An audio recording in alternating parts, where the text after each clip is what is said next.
नमस्कार दोस्तों, मैं हूं दीपक त्रिपाठी और आप सभी का स्वागत करता हूं आपके अपने YouTube channel HM coaching classes में। दोस्तों, ये वीडियो आपके लिए बहुत ज़्यादा इंपॉर्टेंट होने वाली है अगर आप लेखपाल की तैयारी करने वाले हैं। लेखपाल में 4 चीज़ें आने वाली हैं। सिलेबस के अकॉर्डिंग अगर देखा जाए, लेखपाल का भी सिलेबस जारी हुआ था और सिलेबस में उसके 4 चीज़ें, हिंदी, जीके जीएस और ग्राम समाज जो है और उसका विकास, ठीक है। तो और मैथ्स, तो मैथ्स यहाँ पर देखना है कि मैथ्स का क्या क्या सिलेबस है, क्योंकि अगर आप कोई और तैयारी कर रहे हैं, जैसे आप एसएससी की तैयारी कर रहे हैं या यूपीपी की तैयारी कर रहे हैं, उससे बहुत ज्यादा अलग होने वाली है लेखपाल की मैथ्स। तो लेखपाल की मैथ्स आप किसी और तैयारी के साथ साथ, ऐसा नहीं कि कोई और तैयारी कर रहे हैं, लेखपाल के लिए आपने स्पेशली मैथ नहीं पढ़ा और आपका लेखपाल की मैथ अच्छे से आ जाएगी, नहीं आ पाएगी, क्योंकि इसमें कुछ चीजें हैं जो बिल्कुल नई हैं, या फिर आप ये कहें कि आपके प्रैक्टिस में वो सारी चीजें अब लगातार नहीं है।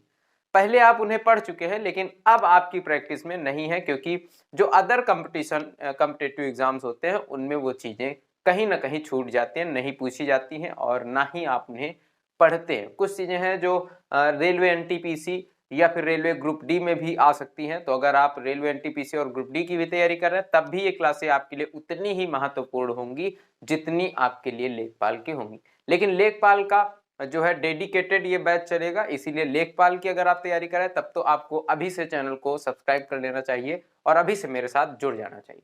चलिए, सबसे पहले बात करेंगे कि क्या क्या आएगा गणित में, और ये क्या क्या आएगा गणित में कौन बताएगा? ये मैं नहीं, आयोग बता रहा है। आयोग ने सिलेबस जारी किया है और सिलेबस में बताया है, स्पष्ट किया है कि क्या क्या आएगा मैथ्स में। गणित के 3 पार्ट हैं, रेखा गणित, अंक गणित एवं सांख्यिकी और बीज गणित। इन तीनों पार्टों से यहां पर क्वेश्चन आने वाले हैं। रेखा गणित से त्रिभुज संबंधी पाइथागोरस प्रमेय।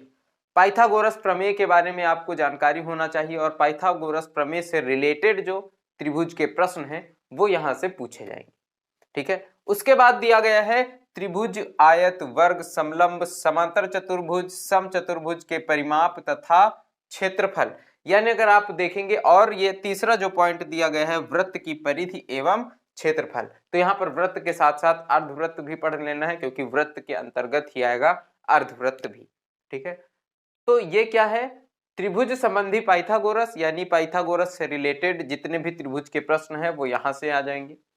2D मेंसुरेशन, पूरा का पूरा 2D मेंसुरेशन यहां पर दिया हुआ है।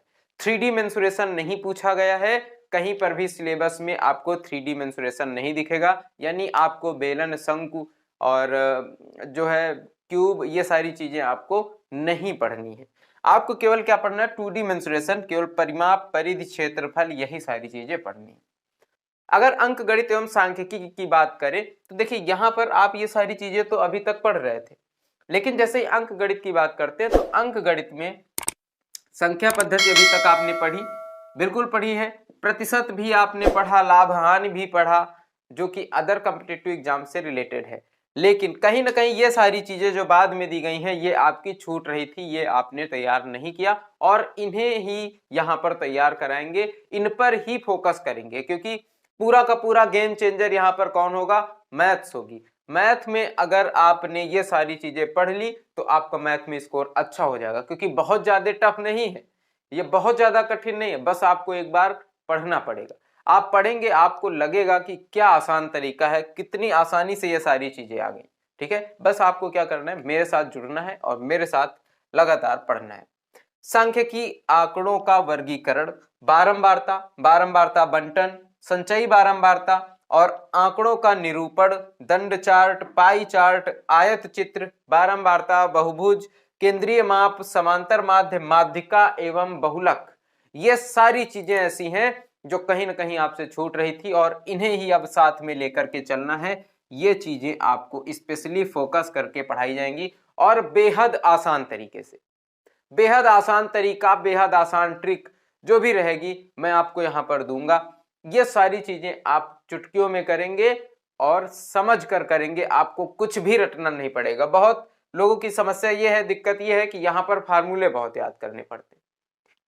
भाई अगर आप एक बार सही से समझ लेंगे तो फार्मूले आपको याद नहीं करने पड़ेंगे, आपके ऊपर चॉइस रहेगा कि आपको फार्मूले से करना है या बिना फार्मूले के करना है, बस आपको ये एक बार समझना है। तो कैसे समझेंगे, जब क्लासें आएंगी इसकी रेगुलर चलेंगी। अब कल से रेगुलर क्लासें आएंगी और कल से आपको समझ में आएगा धीरे धीरे कि ये सारी चीजें कितनी आसान थी जो अभी तक आप मिस कर रहे थे। अगर मैथ्स में बीजगणित की बात करें तो लासा मासा और उनमें संबंध ये कहीं ना कहीं आप लोग पढ़ रहे थे अभी तक। एडवांस मैथ में लासा मासा, संख्या पद्धति, ये सारी चीजें आप लोग कहीं ना कहीं पढ़ रहे थे कॉम्पिटिटिव एग्जाम्स में। अब यहाँ पर नई चीजें क्या है, युगपत समीकरण, द्विघात समीकरण। हालांकि अगर आप एसएससी की तैयारी कर रहे हैं तो द्विघात समीकरण भी आप पढ़ रहे होंगे, लेकिन कई सारे एग्जाम्स में ये सारी चीजें नहीं रहती है सिलेबस में, या फिर रहती भी है तो बहुत ज्यादा नंबर की नहीं पूछी जाती, बहुत ज्यादा फोकस इन पर नहीं जाता है। लेकिन लेखपाल अगर आपको निकालना है तो ये सारी चीजें आपको पढ़नी पड़ेंगी। द्विघात समीकरण, गुणनखंड, क्षेत्रफल प्रमेय, ये सारी चीजें यहां से क्लियर करनी पड़ेंगी। और बस मैथ्स के लिए इतना ही सिलेबस दिया गया है। अगर आप गिनेंगे तो 1 2 3 4 5 6 7 8 9 10 11 12 और 13, केवल और केवल 13 चैप्टर हैं जहां से मैथ्स के 25 प्रश्न आएंगे। तो 13 चैप्टर आपको पढ़ने हैं और 25 में 25 आपको टारगेट लेकर के चलना है कि 25 में मैथ्स में 25 नंबर आने चाहिए। ठीक है, हिंदी में इसी तरह से आप स्कोर बढ़ा ले जाएंगे। 25 में 25 मैथ्स में करेंगे तो 25 में 23 24 23 22 23 हिंदी में भी कर सकते हैं।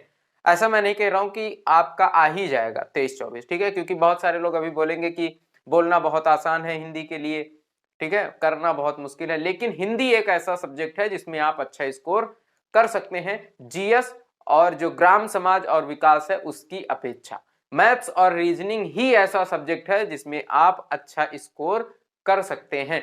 बाकी चीजें आप लोग खुद ही समझदार हैं किसमें क्या करना है कितना नहीं करना है। अगर आप कहेंगे तो मैं इसके लिए एक अलग से वीडियो बनाऊंगा, लेकिन अब कल से रेगुलर मैथ्स की क्लासेस चलेंगी और सबसे पहले यही पार्ट, क्योंकि संख्या पद्धति ऑलरेडी हो चुका है, कंप्लीट हो चुका है, ये आप देख सकते हैं।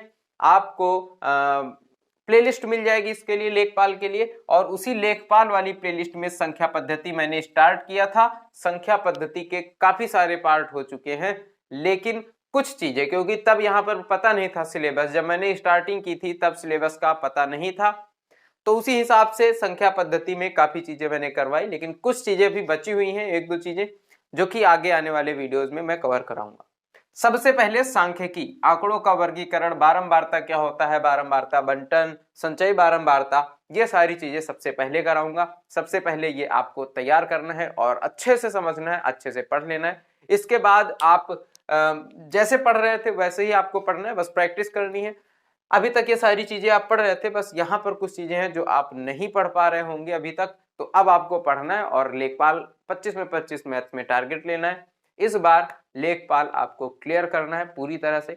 देखते हैं कब आता है नोटिफिकेशन, और जैसे ही नोटिफिकेशन आएगा मैं उसके लिए भी आपको अपडेट करूंगा। तो लगातार हमारे साथ बने रहिए, और अगर चैनल पर नए हैं तो चैनल को जरूर सब्सक्राइब करिए, ठीक है, और मैथ्स की क्लासें भी अटेंड करिए। अगर आप क्लास रेगुलर देंगे तो आपके लिए बहुत अच्छा रहेगा, और ये सारी चीजें जो आपको बहुत ज़्यादा मिलेंगी भी नहीं, काफ़ी अभी बहुत ज़्यादा ये आपको नहीं मिल पाएंगी, लेकिन मैं जिस तरीके से लेकर के आऊँगा बेहद आसान बना करके आपके लिए लेकर के आऊँगा, बहुत आसान तरीके से आपको ये सारी चीज़ें समझाऊंगा। तो आप लगातार हमारे साथ बने रहे, मैं आपको नेक्स्ट वीडियो में मिलूंगा। तब तक के लिए जय Hind, bye bye, take care.